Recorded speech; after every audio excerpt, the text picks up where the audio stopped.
I think a lot of the biggest wins, for at least the writers that I work with, tend to be sort of slow. It's like the philosophy, slow and steady wins the race, right? You know, it's great to hit a home run, have a big sink, but we're talking about a lot of work. You know, we're talking about songwriters who are willing and interested in doing songwriting for a living, or being an artist for a living. And how do you do that? How do you actually not have to have a day job? And part of that is thinking about different revenue sources and thinking about what can be consistent. And I think a lot of these types of new opportunities can help our writers and our bands. And I think that, you know, look, I'm sure a lot of panelists this week too have talked about money or avoided talking about money. But I think the most important thing to think about is what makes sense to you as an artist or songwriter at that given point in time. Because what's right for you right now might not be right in 6 months or tomorrow. Also, I think from a brand's point of view too, the term sync is simply taking a creative idea that's their brand strategy, their idea, how they want to reach people, and take music and sync them together. Music drives the idea, it enhances the idea, sometimes it is the idea. Well, and that's a great segue to the other part. I mean, we're talking about the commerce side, but it'd be great to talk, and you know, Taylor, I think it'd be really interesting for you to respond to this too, but the way we look at the creative component of this, because the creative component is really important. I think also in terms of the artists, you know, look, what you were talking about is sort of almost the multiplexing out of an artist. Hey, you got your band and you need to protect that brand, but maybe you're also a songwriter, and maybe you can write for other bands, or maybe you can write for advertising or movie closing themes or a million other things where you might be able to use your talent, or you might be able to use your talent in association with brands, either associated with your band or not associated with your band.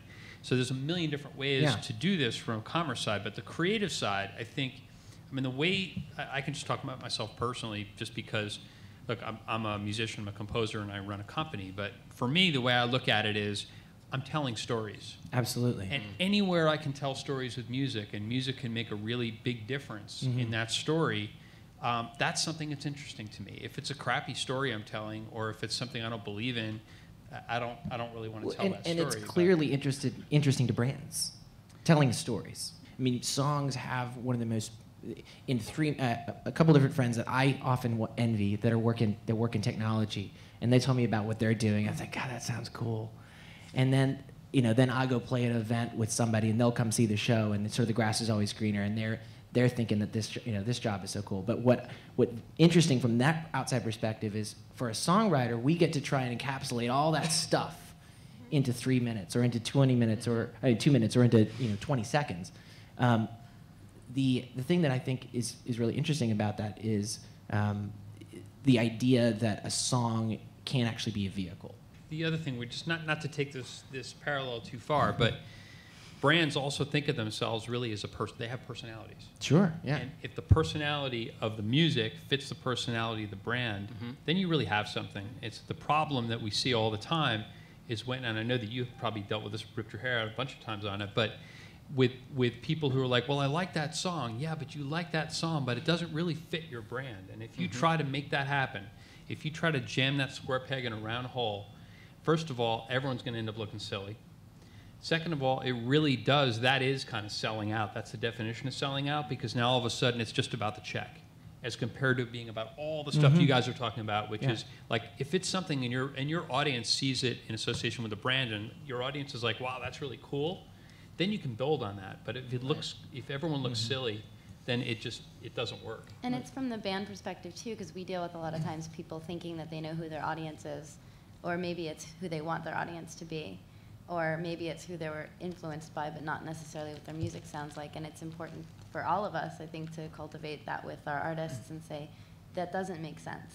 We work with a lot of companies that represent brands, and we work with brands that want music for certain things, but you know, what we do is very different in terms of using our music that we work with and our musicians that we work with to collaborate with brands. And a lot of the time, because the band is our client, and the brands a lot of time that we work with are our partners, and also the brand end up being the band's partners. And so what we look at in terms of value sometimes is a little different than a monetary value because it doesn't make sense for that particular project. Sometimes there is a monetary value, and that's fantastic. You know, in the same respect that I, you know, don't advise my artists to give away entire albums for free. You know, even if it's, you're charging, you know, pay what you want, you know, minimum of $5 on Bandcamp or something, you're telling the audience, you're telling your fans that this is, my music has value. And I'm allowing you to choose what to pay for it, but I'm saying that it has value. I'm not just giving it away.